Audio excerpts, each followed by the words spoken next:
Ahead of the 2019 elections, Turkey's oppositional parties had two objectives.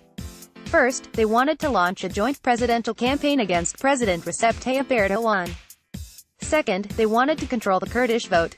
Their first plan officially failed last week. Now their efforts to influence the Kurdish vote will fail provided that Kurdish politics is on the brink of a major transformation. Unwilling to face the music, certain powerful groups are trying to put on a show. Some politicians and media outlets make the case that Turkey's Kurds are heartbroken due to the Turkish government's approach to Masoud Barzani's independence referendum and Operation Olive Branch against PKK militants in Afrin. As a matter of fact, they are actively trying to fuel frustration among Kurds. Obviously, this coordinated campaign partly derives power from the Justice and Development Party's AK Party, occasional use of nationalist rhetoric and the movement's alliance with the Nationalist Movement Party, MHP. But there is a clear effort to blow those decisions out of proportion, as well. In other words, certain practices, which have nothing to do with actual policies, are portrayed as policy decisions to fuel hostility between certain social groups. Ironically, the individuals launching this smear campaign arguing that the AK Party and the MHP are enemies of the Kurds have no problem promoting the Good Party, IP, a movement born out of the MHP that subscribes to a rigid type of nationalism.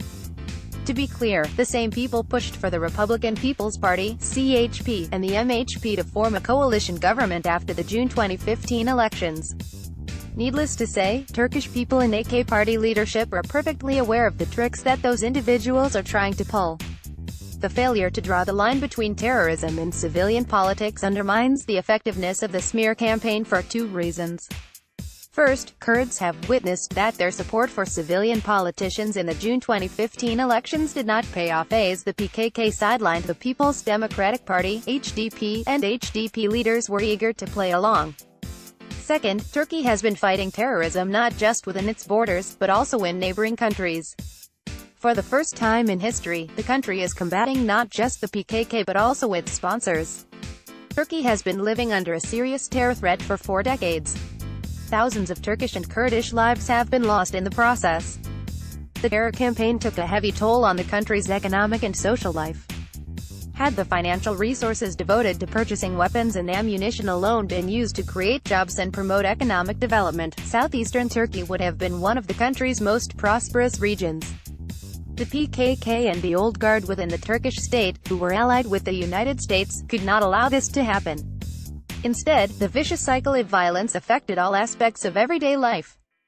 In southeastern Turkey, terrorists held local communities at gunpoint, fueled nationalism, took all the steps necessary to undermine the people's commitment to peaceful coexistence and destroyed the possibility of engaging in civilian politics. Therefore, the only alternative to the AK Party in the region is the PKK right now. The terrorists have not let any other Kurdish party survive. Like the Golanist terror group, FETÖ, the PKK has always been a useful pawn for the West in the region. Westerners enlisted the group's services if and when necessary. The United States and other Western powers have always been deeply involved in the Kurdish issue with their intelligence services and civilian institutions. They never wanted Turkey to address this issue. Since the late Turgut Özal's tenure, the West has been the single greatest obstacle before any meaningful progress toward the peaceful resolution of the Kurdish issue. The peace process, which Erdoğan launched by delivering a historic address in Diyarbakir in 2005, was also hindered by the West.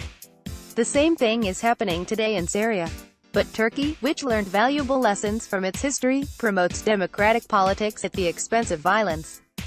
Although the country still faces certain challenges, it is possible to argue that things will get a little easier now that the guardianship regime and FETÖ operatives within the state have been eliminated.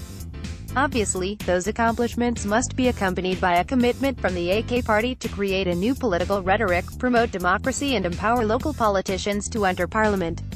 Therefore, the June 24 election will mark a turning point not just for Turkey's political system but also for the country's Kurds, who will finally enjoy non-violent politics.